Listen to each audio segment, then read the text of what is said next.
আসসালামু আলাইকুম everyone, welcome back to Farhana Sultana Liza চ্যানেলে। সকলকে স্বাগত জানাচ্ছি নতুন আরেকটি ভিডিও দেখার জন্য।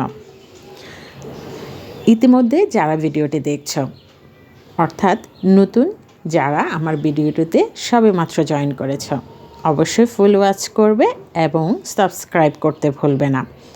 তার সাথে থাকা বেল আইকন বাটনটি ক্লিক করতে ভুলো না। এতে করে যখনই কোনো ভিডিও আপলোড করব পৌঁছে যাবে তোমাদের কাছে। আর আমার যে আপু ভাইয়ারা ইতিমধ্যে পেজটাকে সাবস্ক্রাইব করে ফেলেছ, নিত্য নতুন সুন্দর সুন্দর কমেন্টস করছো, তাদের কাছে আমি আন্তরিকভাবে কৃতজ্ঞ। আজকে তোমাদের জন্য হাঁস বোনা রেসিপি নিয়ে হাজির হলাম। খুবই সুস্বাদু হাঁস বোনা। শীতকালে আমরা কম বেশি সবাই আসলে হাঁস খেতে খুব পছন্দ করি, যেহেতু হাঁস একটু চর্বি জাতীয় মাংস হয়ে থাকে, খেতেও ভীষণ মজাদার হয়ে থাকে। তো আমরা সকলেই আসলে শীতকালে হাঁসটাকে বেশি প্রায়োরিটি দিয়ে থাকি।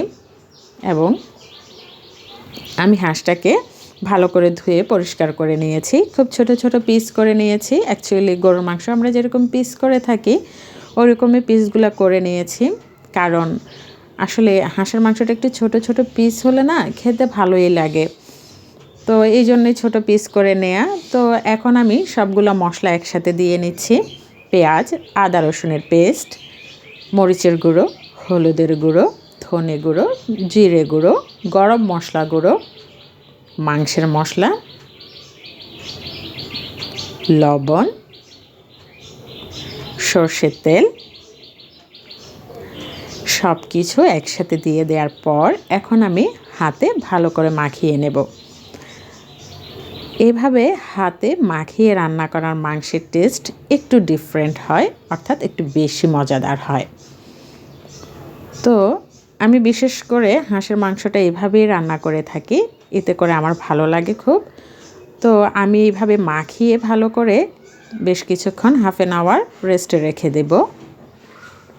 আপনারাও ট্রাই করবেন যদি হাতে সময় থাকে এভাবে রেখে দেওয়ার। তো হাফ অ্যান আওয়ার পর আমি এখন চুলায় বসিয়ে দিলাম এবং মাংসে যখন বলক উঠে এসেছে তখনই বেশ কিছু পানি মাংসের গা থেকে ছেড়ে এসেছে। আর এই পানিতেই আমি মাংসটাকে খুব ভালো করে কষিয়ে নেব।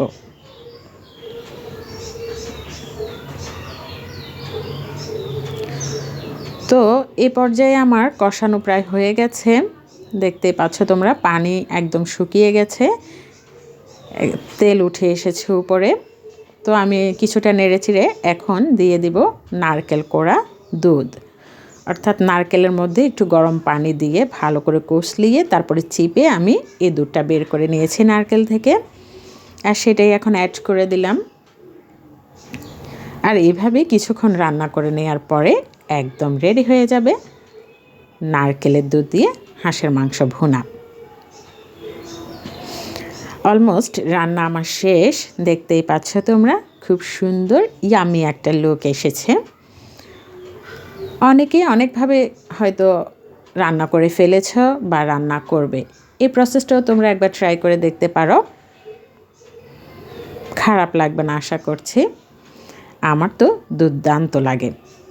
তো আজকের জন্য তাহলে এই পর্যন্তই, আবার নতুন কোনো ভিডিও নিয়ে হাজির হয়ে যাব তোমাদের মাঝে ইনশাল্লাহ। সে পর্যন্ত ভালো থেকো, সুস্থ থেকো, সবাইকে নিয়ে ভালো থেকো। আল্লাহ হাফেজ।